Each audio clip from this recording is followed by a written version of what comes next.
Yr oedd gwên foddhaus ar wyneb Gari Tryfan wrth iddo yrru'r car bach coch dros y traffordd brysur.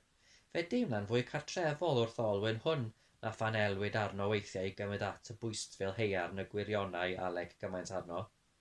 I'r ditectif, modd i fynd o un lle i'r llall ydoedd moduro, nid ffordd o fyw fel yr oedd i Alec.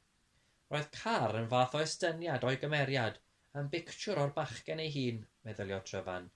Maserati pwerus, chwimwth, mewn cig a gwaed, gyda chnwd o wall coch ar ei ben oedd Alec. Yn sydyn, sylwodd fod car plismyn wrth ei sodle. Taflodd olwg ar y cloc ar y gofyn ei fod wedi cyflymu dros 70 milltir.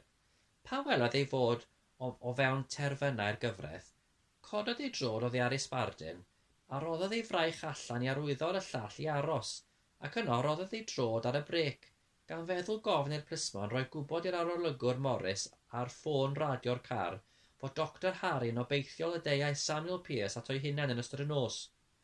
Trwy fan gymwynasau felly i'w gilydd y cadw'r ditectif ac awdurdodau'r heddlu a delerau da. Ond yn lle aros, gwibio heibio wnaeth y car, ac yna cyflymu ymlaen, gan wai heibio'r cerbydau eraill nes yn golli yn y traffig.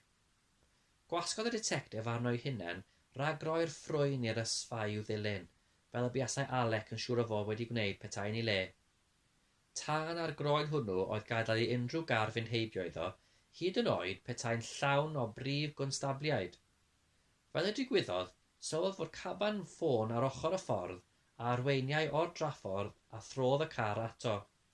Wedi cael gafael ar arolygwr Morris, roddodd neges y meddyg iddo a gofynodd iddo, o ran cwrteisi, oedd yn fodlon iddo fe ddweud wrth y ddau blismon a wyliau ystafell y claf ei fod wedi cael caniatâd ar arolygydd i fod yna.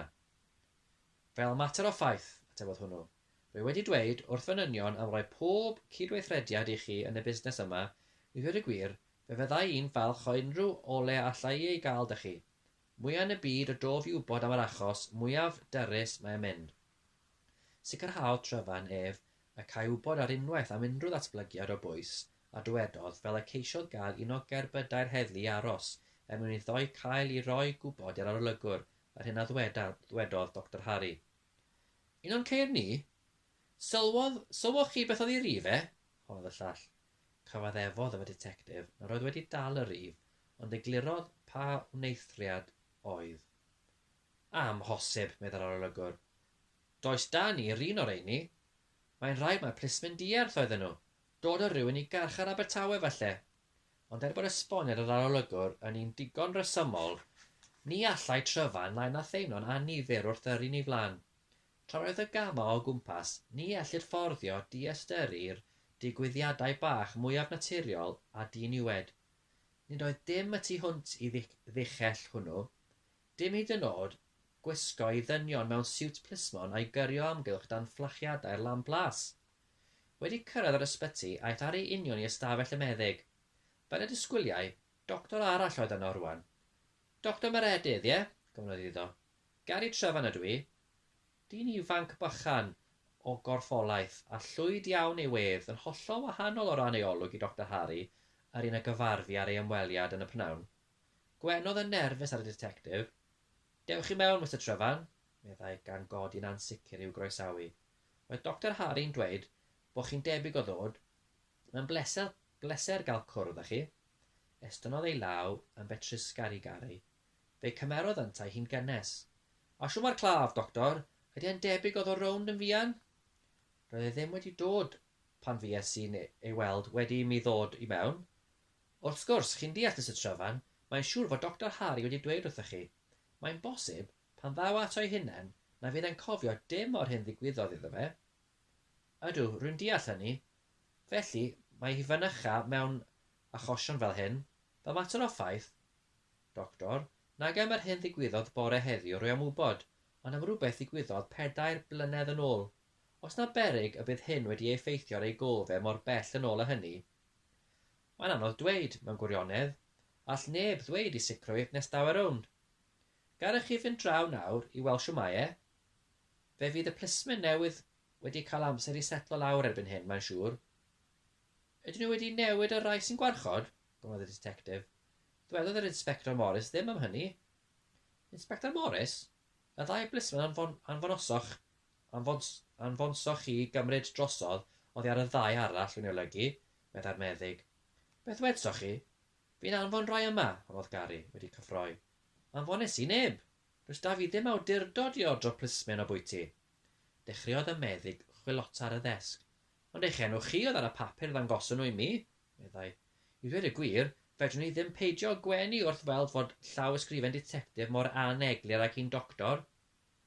Gloi, doctor, lle mae'r ward? Sgrifennes i'r un papur na ganfon rhywun plismon. Dewch, brysiwch. Roedd Gari allan o'r stafell ar drawiad. Ffom yn mynd, holodd. Brysiwch ddyn, brysiwch! Dylynodd y llall ef, a dyna pryd y gwelodd ei fod yn cael trafferth i gerdded, fel pe bai ei gymalau i gyd wedi rydu. Alla i ddim redeg, eglurodd gan bwyntio i'r dde. Y coridor acw, fe'ch dilynau chi, mae'r ddau blismon wrth ddrws y ward. Redodd y detectif ar draws y cyntedd ac i'r fynedfa a ddangosodd y meddyg, ond nid oedd yr un abwyd o blismon na dim arall i weld. Pa ddrws, galwodd dros ei ysgwydd ar y doctor. Trydydd ar y chwith, atebodd hwnnw, bron a mygu wrth straffaglu ar ei ôl. Brasgamodd Gari at y trydydd ddrws a'i agor yn ddi-seremoni. Gwelai siap rhywun yn y gwely, ond nid oedd olwg o'r ddau blismon. Cerddodd i mewn ac yna gwelodd drad o dan y gwely. Plygodd i listoi perchenog i'r golwg. Y plismon! Be sydd wedi digwydd? Galwodd Dr. Meredydd wedi cyrraedd gan chwythu. Cymerwch olwg arno, meddai Tryfan, a chodi o'i gwrcwd i dynnu nôl y dillad oddi ar y gwely. Dyma'r llall, meddai, wrth weld yr heddwas arall yn gorwedd yn ddi-ymadferth ar y gwely. Ond y claf, roedd hi'n rhy beryglus i'w symud ar unrhyw gyfrif, meddai'r meddyg. Roedd hi'n fwy peryglus i rywun i adl yma, mae'n amlwg, meddai Tryfan. Dyma fe wedi ennill rownd arall eto.